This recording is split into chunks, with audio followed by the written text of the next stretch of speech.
Good morning. How are you? I hope you're doing well, you and your family. It's another beautiful day and it's Sunday. Happy Sunday to all the people out there. I hope you are enjoying the weather, you know, weather to get yourself warm. And I'm having me a cup of tea, beautiful cup of tea. And a plate of an orange fried fingers yam with a piece of chicken, and then this fruit. You are not always good with fruits, but I like this fruits and stuff. It's a berry, a dry berry. It's from the northern parts of Nigeria, and you have it down to the Sahara region. So if you know the name of the fruit, you can have it down there.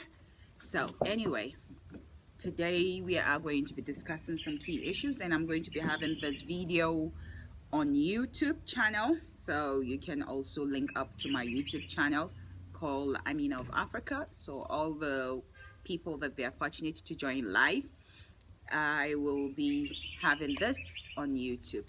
You're not going to be seeing it here, but you're going to get the link to the YouTube. So the live discussion, actually, it's going to be on issues that surround us, that make African leaders so greedy that we have a war now in northern region. It's still on leadership, that we have not solved that problem, due to greed. And then the people have, they withdrew themselves a little bit, not knowing their what. So I'm here to remind them of their what. Even though sometimes you get all kinds of insults, is because they are kind of adjusting to the reality. Because the only way forward is for you to be better, not for you to get worse. So that's the essence of doing these videos and enlighten people all the time. It's because we find ourselves in a limbo situation, and this limbo situation cannot go on. Imagine having your own child, growing up in this kind of situation, that we have this style and pattern of non-stop, leadership mess. So we must do our best to make sure that we, in this generation, we find ourselves moving forward, not backward. We have come to the stage, all kinds of stages in life, that people have experienced all kinds of sadness, pain, distress, mental distress. What is actually disturbing Africans is mental stress and mentally affected, poor kind of leadership. So it's a mental issue, so kind of like a mental slavery. That's what is going on. So because it's bad, the war is supposed to end, and the war has not ended, and soldiers are dying, and you know that your economy is failing, but at the same time because only you stand to benefit. So let's talk about that greedy aspect. Why, when you are going into leadership, you should avoid greed, because greed is not victory. Greed, it's not success.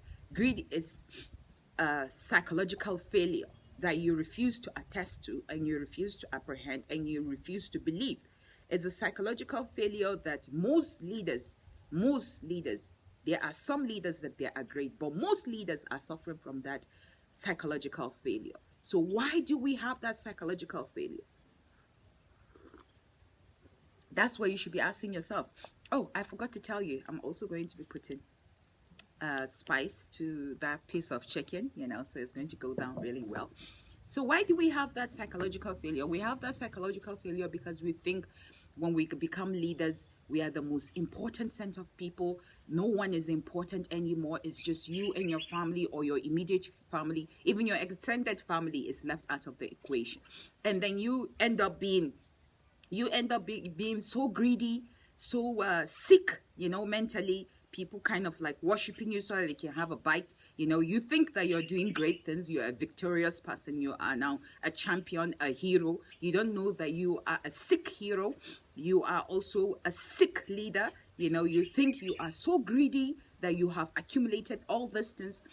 The reason why we are talking about greedy leadership, because I had done a very good research and I have looked into the matter so carefully that when you allow yourself to be greedy, even the hereafter is going to be very dicey for you, you know? And us that in Africa, that everything is about religion, even dressing, everything. So we must learn to make sure that we socialize on a pattern, not on a pattern that is healthy, not in a pattern that you have to harass other people. That's why I'm very great with bullies, because you have no business, no right to play a man god to anybody. You are presenting yourself as a perfection, and your society is a mess, not a perfection. And that's my advocacy. You know, your leaders are mentally affected with greed, you know, with greed. And you are not doing something about it. And you're using religion, and greed does not attest to religion, you know. And that's why sometimes I get irritated and I get so, you know, so surprised, like a mind-blowing situation. You are here preaching religion and your leaders are leaving you in abject poverty. You know, there are beggars on the street. There are incomplete structures and things like that. There are lots of lack of amenities in African countries. And we are here talking about religion. Religion says that, you know, you should give yourself the best. Even having the best of life, living a healthy life, eating well is part of religion. But you're not doing that. Your people are in hunger. Your people are in a very bad situation. You know, the way I see is a reverse. The Western region are the ones living the way religion is supposed to. You know, a developed situation, more advanced stage, easy life. That's religion. And then when there's trial, you adjust to it. But in African countries, it's opposite. You know, it's opposite. It's like a war zone. You know, an indirect war and a direct war. That's what we are battling. So greed has brought a direct war and an indirect war. And that's the reason you must adjust. You have no choice but to adjust.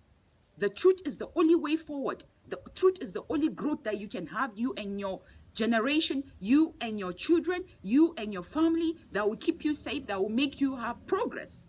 So anywhere you are that you're joining, remember, the more you fuel the corruption, the more you support the corruption, the more you encourage greed, the more wars you have in your region. And that's why the wars in the Northeast has not ended due to greed.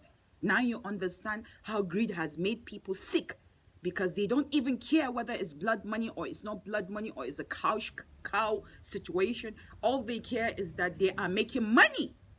Even if they are going to kill how many people, the war has not ended. It's not piercing into that.